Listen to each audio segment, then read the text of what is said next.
like someone's trying to cover up what's happening here. So what happened to the original colony? Abandoned, along with the rest of Callisto.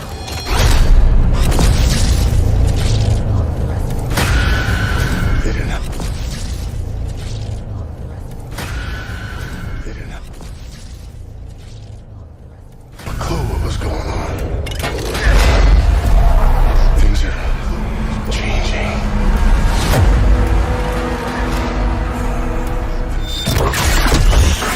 They're evolving.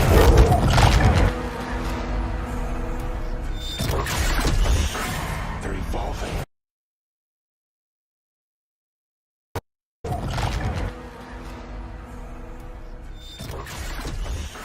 They're evolving. Doors.com.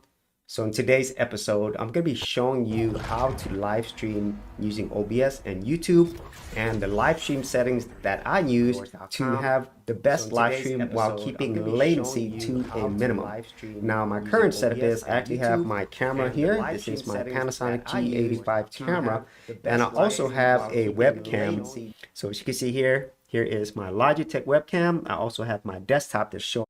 Obviously, whenever you're using a camera, but the biggest we'll go ahead and get into the settings, and make sure under stream latency you choose ultra low latency. So if you choose that, it'll give you the best options when it comes to reducing the amount of latency. It's a big difference. And then the other thing that I highly recommend you do is actually look at your live stream on this preview and listen to it. So in this case, I'm going to go ahead and listen to it. So in this case, I'm back to maybe like earlier in the video where I have my this camera back where I have latency to set a very, very important setting when it comes to latency. So I'm gonna go ahead and go over. If you listen to it and there is no latency there, then so as you can see here, in my opinion, you're good to go there. Live streaming, and it also gives you a status. Mine is like an excellent connection.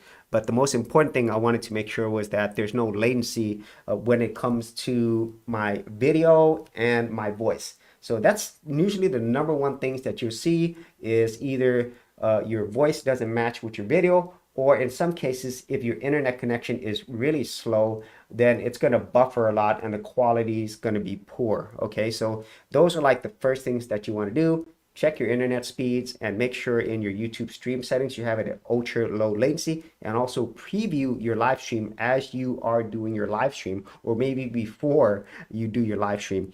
And now let's go ahead and get into OBS, okay, because this is going to be the most important part whenever you're setting up your stream, because these settings are definitely important. So we're going to go here, and now we're here in my desktop, and right now I'm currently streaming, but I'm also recording this as well, so then I can have the high quality version of this particular video. So say for example I want to edit it, and I could go ahead and edit this as well and then upload that version. And so now let's go ahead and get to my settings. And so output is where you want to go, because obviously if you're streaming, then you already have your stream key. And so I have here YouTube RTMPS, and there's my primary YouTube ingest server, and then my stream key, which you get from your YouTube stream settings. And then here on streaming, for my encoder, I'm using X264. This is software based, but if you have a better GPU like an NVIDIA or in an AMD, then you could definitely use the GPU, and it will really offload a lot of the processing that your computer has to do versus doing it all of it on your computer. Okay, and if you do have an NVIDIA, it'll have a different encoder. It'll be NVENC. So I highly recommend you use your GPU if you can. And my rescale output is 1920 by 1080, which is 1080p. And then my rate control is CBR, which stands for constant bitrate. There are other options, but this is the one that I recommend you use, and this is the one that most people use. And then for bitrate, this is where your upload speed is really